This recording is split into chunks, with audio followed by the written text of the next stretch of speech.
راجہ صاحب یہ بتائیے گا، بڑے مسترد صحافی نے رات گئے تک خبر دی کہ عمران خان صاحب کو اڈیالہ سے کسی ہاسپٹل میں لے جایا جا رہا ہے۔ اس کے بعد تمام میڈیا ایکٹیو ہوتا ہے، تمام سوشل میڈیا ایکٹیو ہو جاتا ہے، پاکستان تحریک انصاف کے کارکنان، سوشل میڈیا ایکٹیوسٹ اور پارلیمنٹرین تمام جگہوں پہ پہنچتے ہیں، لیکن کہیں پہ بھی عمران خان کی گاڑیاں یا وہ پروٹوکول یا کسی قسم کی کوئی بنا کی نظر نہیں آتی۔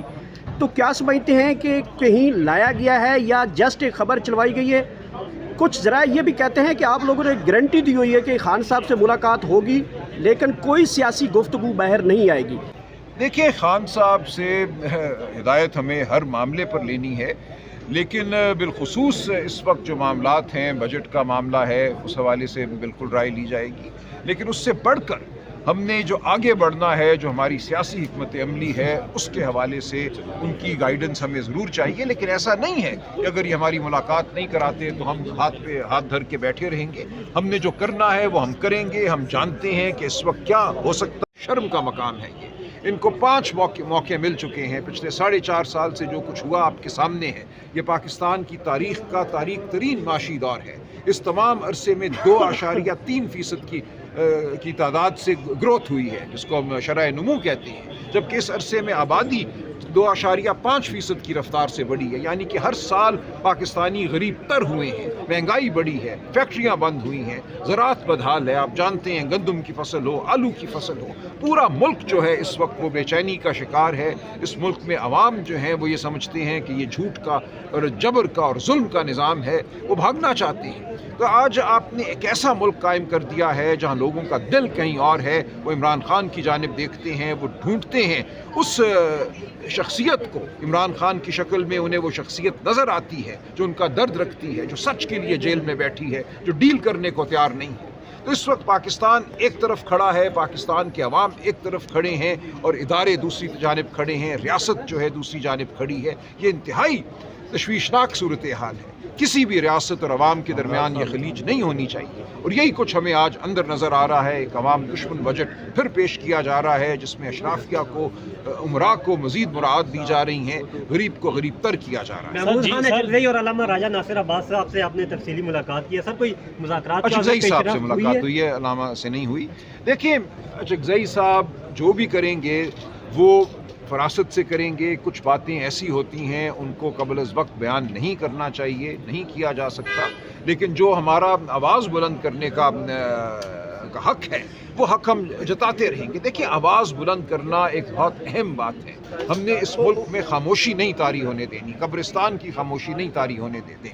جو اس وقت اقتدار پر مسلط ہیں ان کی خواہش یہ ہے کہ سب اچھا کا راگ الاپا جائے، سب خاموش ہو جائیں۔ جو عدالتوں پر حملہ ہوا ہے، جو آپ کے حقوق پر حملہ ہوا ہے، آپ کی روزگار پر حملہ ہوا ہے، صحافت پر حملہ ہوا ہے، وکالت پر حملہ ہوا ہے، عدلیہ پر حملہ ہوا ہے، ہم چپ ہو جائیں۔ تو اس وقت ہمیں آواز اپنی بلند رکھنی ہے، اور وہ وقت آئے گا، بہت جلد آئے گا۔ آپ نے دیکھا کیسے کشمیر میں ایک دم وہ ایک لاوا تھا جو ابل رہا تھا، اور وہ ابلا، وہ پھٹا۔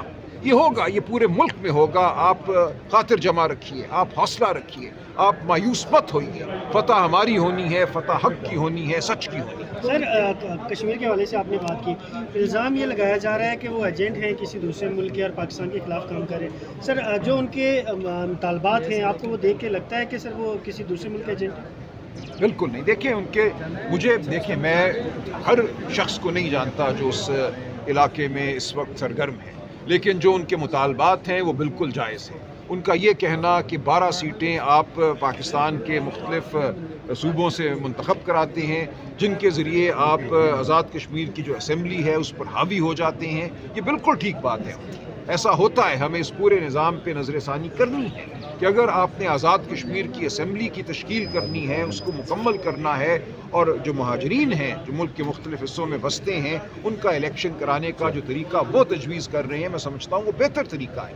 وہ کہتے ہیں کہ الیکشن آزاد کشمیر ہی میں ہو، وہاں جو جماعت جتنی سیٹیں لیتی ہے اس کے تناسب سے آپ مہاجرین کو بھی سیٹیں دیں۔ یہ دنیا جہاں میں یہ یہ سسٹم جو ہے رائج ہے، بالکل ٹھیک بات ہے۔ اور دیکھیے آزاد کشمیر کے ساتھ جب منگلا ڈیم بنا کچھ وعدے ہوئے تھے، کچھ معاہدے ہوئے تھے بجلی کی قیمت کے حوالے سے اور خوراک کے حوالے سے، تو انہی معاہدوں کو وہ ابھار رہے ہیں، انہی معاہدوں کی یاد دلا رہے ہیں، کہہ رہے ہیں کہ جو حق آزاد کشمیر کو، آزاد کشمیر کے عوام کو ریاست پاکستان نے دینا قبول کیا ہے، جو فرض ہے ریاست پاکستان کا، وہ حق ان کو دیا جائے۔ سر جی بی میں آپ الیکشن کور کرنے کے اور آپ کسی بات رکھتے ہیں سر، جی بی میں آپ الیکشن اگر اس سے کسی شخصیت کی ملاقات ہوتی ہے تو پھر کون سے ایسے امور ہیں جن پر ان کی رائے لینے کی سب سے پہلے کاوش کی جائے گی؟ دیکھیے خان صاحب سے ہدایت ہمیں ہر معاملے پر لینی ہے، لیکن بالخصوص اس وقت جو معاملات ہیں، بجٹ کا معاملہ ہے، اس حوالے سے بالکل رائے لی جائے گی، لیکن اس سے بڑھ کر ہم نے جو آگے بڑھنا ہے، جو ہماری سیاسی حکمت عملی ہے، اس کے حوالے سے ان کی گائیڈنس ہمیں ضرور چاہیے، لیکن ایسا نہیں ہے کہ اگر یہ ہماری ملاقات نہیں کراتے تو ہم ہاتھ پہ ہاتھ دھر کے بیٹھے رہیں گے۔ ہم نے جو کرنا ہے وہ ہم کریں گے۔ ہم جانتے ہیں کہ اس وقت کیا ہو سکتا ہے، کیا کرنے میں افادیت ہے، عوام کا جو ایک حق ہے اس کو ہم نے حاصل کرنا ہے، اس کو ہم ایسے حاصل کریں گے کہ فتح ہماری ہو۔ ہم ایسا کوئی کام نہیں کریں گے کہ قبل از وقت ہم تتر بتر ہو جائیں۔ تو ہم بالکل بڑے وثوق سے اور بڑی بردباری سے، متانت سے، فراست سے آگے بڑھیں گے، اور انشاءاللہ آپ دیکھیں گے کہ ہمارے غصے کو بھی آواز ملے گی، ہمارے سچ کو بھی آواز ملے گی، اور ہم فتح پائیں گے۔ سلمان اکرم راجہ صاحب جی بی کا انتخابات ہوا، وہاں پہ آپ کو نہیں جانے دیا، وہاں پہ جو انتخابات تھے آپ کو وہاں سے واپس کیا گیا، پی پی ٹی نے اچھا خاصا وہاں پہ ووٹ لیا، بالکل لیا۔ دوسرا سر ملتا جلتا جواب ابھی بلاول بھٹو نے بائیکاٹ کر دیا تھا بجٹ میں جانے سے کہ جی ہمارے وہاں پہ دھاندلی ہو رہی ہے، ہمیں حکومت نہیں دی جا رہی، تو ان دونوں پہ ذرا سر ساتھ یہ بھی رکھ لیں کہ 3 سیٹوں کی ضرورت ہے پیپل پارٹی کو، اگر مل جاتی ہے تو وہ گورنمنٹ بنا سکتے ہیں۔ آپ کی بھی 2 سے 3 سیٹس ہیں، کیا آپ پی پی کے ساتھ مل کے کوئی اس طرح کی گیم ڈال سکتے ہیں سر؟ نہیں، اس وقت مجھے ایسا ہوتا نظر نہیں آتا۔ دیکھیے پیپلز پارٹی اور پی ایم ایل این اس نظام کے مستفید ہیں، انہوں نے اس نظام کو سہارا بھی دیا ہے، 26ویں 27ویں آئینی ترمیم کے ذریعے عدلیہ پر حملہ بھی کیا ہے۔ میری نظر میں یہ تھوڑی تنخواہ پر بھی کام کریں گے، ان کے پاس کوئی چارہ نہیں ہے۔ یہ جو بات کرتے ہیں وہ وقتی ہوتی ہے، کوئی تھوڑی بہت یہ اپنی تنخواہ میں اضافے کے لیے شور مچاتی ہیں، اس کے علاوہ یہ کچھ بھی نہیں۔ یہ محکوم لوگ ہیں، یہ محکوم جماعتیں ہیں، یہ عوام کی نمائندہ جماعتیں نہیں ہیں۔ یہ جو بھی کرتے ہیں اپنے مفاد کے لیے کرتے ہیں، عوام کے مفاد کے لیے نہیں کرتے۔ سلمان اکرم راجہ صاحب یہ بتائیے گا، بڑے مسترد صحافی نے رات گئے تک خبر دی کہ عمران خان صاحب کو اڈیالہ سے کسی ہاسپٹل میں لے جایا جا رہا ہے، اس کے بعد تمام میڈیا ایکٹیو ہوتا ہے، تمام سوشل میڈیا ایکٹیو ہو جاتا ہے، پاکستان تحریک انصاف کے کارکنان، سوشل میڈیا ایکٹیوسٹ اور پارلیمنٹرین تمام جگہوں پہ پہنچتے ہیں، لیکن کہیں پہ بھی عمران خان کی گاڑیاں یا وہ پروٹوکول یا کسی قسم کی کوئی بنا کی نظر نہیں آتی۔ تو کیا سمجھتے ہیں کہ کہیں لایا گیا ہے یا جسٹ ایک خبر چلوائی گئی ہے؟ کچھ ذرائع یہ بھی کہتے ہیں کہ آپ لوگوں نے گارنٹی دی ہوئی ہے کہ خان صاحب سے ملاقات ہوگی، لیکن کوئی سیاسی گفتگو باہر نہیں آئے گی۔ دیکھیے یہ تمام کیا سرائیاں ہیں، میرا نہیں خیال کہ خان صاحب کو کل یہ اسپتال لے کر آئے ہیں، اس کے کوئی شواہد ہمیں نہیں ملے۔